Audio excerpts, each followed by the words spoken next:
Good evening. This is the 8 p.m. update. And as you might have noticed, I have changed to just a straight t-shirt because we have accumulating snowfall in Freehold, New Jersey for the first time in nearly 2 years. So yes, it's not just a trace, it's not just a flurry here and there. It's actually accumulating snowfall for the first time in 2 years, and it's happening now. So it's time to get ready for snowfall. We're also getting observations throughout the region. Of course, thank you as always, everyone on X, Facebook, everywhere else on the what is it called? I'm always forgetting the name of this. What is it called? The Discord. I have to learn that. The Discord, all that good stuff. With the observations because they're really helpful in forecasting. So what do we have here going on? Well, the one thing that really catches my eye is that the temperatures have fallen down into the mid 20s. It's currently 25 here with snow falling mid to upper 20s throughout the region. So that's pushing up our snow ratio as we're seeing very cold temperatures aloft and our cold temperatures at the surface with the ability to accumulate at a pretty quick fashion. All surfaces are going to be able to support accumulation with these type of temperatures. And we're starting to see snowfall reports ranging from light to moderate now, getting below 2 miles in snowfall. See down here, light snowfall is being reported. Light snowfall in southeastern Pennsylvania. Light snowfall in Trenton. Hasn't exactly reached New York City yet, but it's getting close. As you can see on the radar, I took off the winter feed on this winter colorization because everyone's snow, so we already know that. And what I wanted to show is the intensity here. The intensity here is coming up stronger than what the HRR and somewhat what the NAM was suggesting. So that's a really, really important observation because when I took a look at the buff kit data on the NAM, it supported snowfall rates of up to about 15 to 1.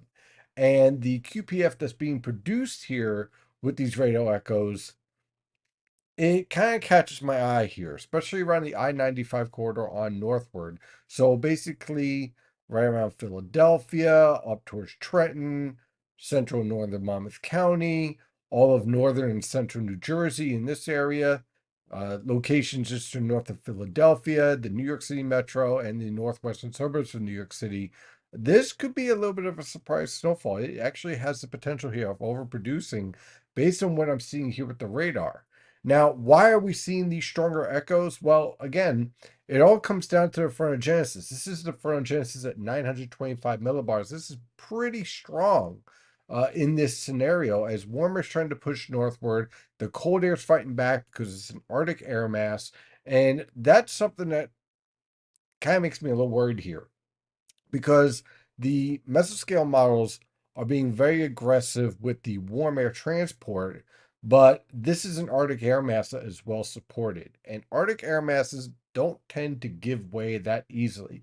Yes, on the immediate coast, sure, but a little bit further inland, that could be a different story. So it's going to be very important to watch that, not only for snow, but maybe some sleet and freezing rain as well. This is at 850 millibars again. You could see the cold air pressing in, very cold air aloft over the region. On the frontogenesis, you can see that is growing pretty nicely. Let's take a look at 700 millibar frontogenesis. Not as impressive. So what does this tell me? This tells me all your frontogenesis, all your forcing via the warm air transport is occurring from 925 millibars to 850 millibars. And that is where we're going to be watching our warm pocket to see whether that snow mixes over to sleet. I expect that on the immediate coast, whether you're at Belmar, Atlantic City, Cape May, but a little bit further inland, let's say Manalapan, Freehold, Central Ocean County, Burlington County, the northern side of Long Island, that could be a little bit different story of more snow sleet. So we're going to have to watch out to see exactly how that evolves because that's going to impact our snowfall rates. Some other lifting, the jet stream dynamics, not really all that impressive in this setup here. 700 millibar vorticity. This is what we're going to be watching here. Again, one thing that is very interesting is our precipitable water values. Let me go back here and pull up precipitable water values. we're not working with a lot here. Okay. So this is an important factor here because here is your moisture transport. And the reason why I stayed away from higher snowfall totals, even though I know that the National Weather Service went with over 5 inches in this area in northern New Jersey, around Sussex, Scranton. And yeah, I could definitely see 3 inches. But the reason why I stayed away from 5 inches was because of the moisture available. Much lower moisture is available on all guidance, regardless of what you're looking at.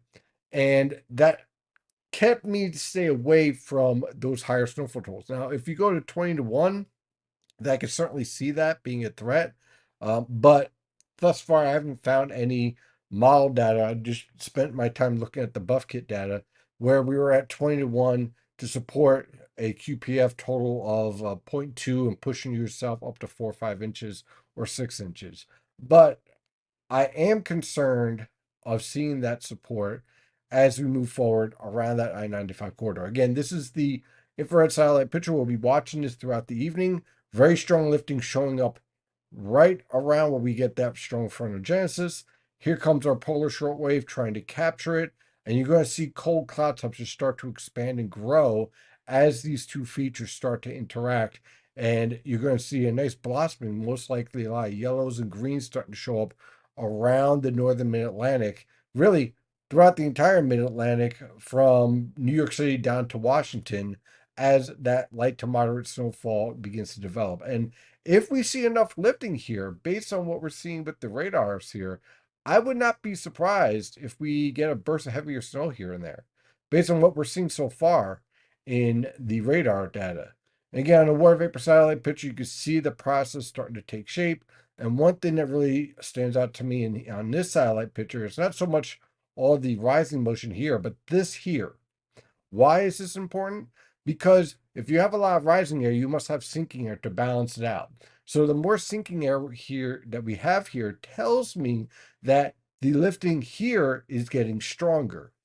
So the more we see this, and the more we start seeing this, the stronger the lifting is here. And that is what we are generally seeing. So we're going to be watching the HRR data as it comes in. Next hour, we'll take a look at the 0Z that's just starting to come in. But the question I raise right now, as this snowfall comes through, and again, during this time period, you're at 15 to 1 ratios, is how much of this actually mixes? How much warm air is actually able to push inland based on the fact that we have an Arctic air mass and the evolution of this storm thus far is featuring stronger lifting. Stronger lifting means stronger cooling of the column in the atmosphere. And that means there's going to be more fight with an Arctic air mass. Now my temperatures are down to 24.8 degrees as snowfall continues to develop. So we'll continue to watch the storm as we go on through the evening. We'll have another update in an hour. In the meantime, stay safe out there.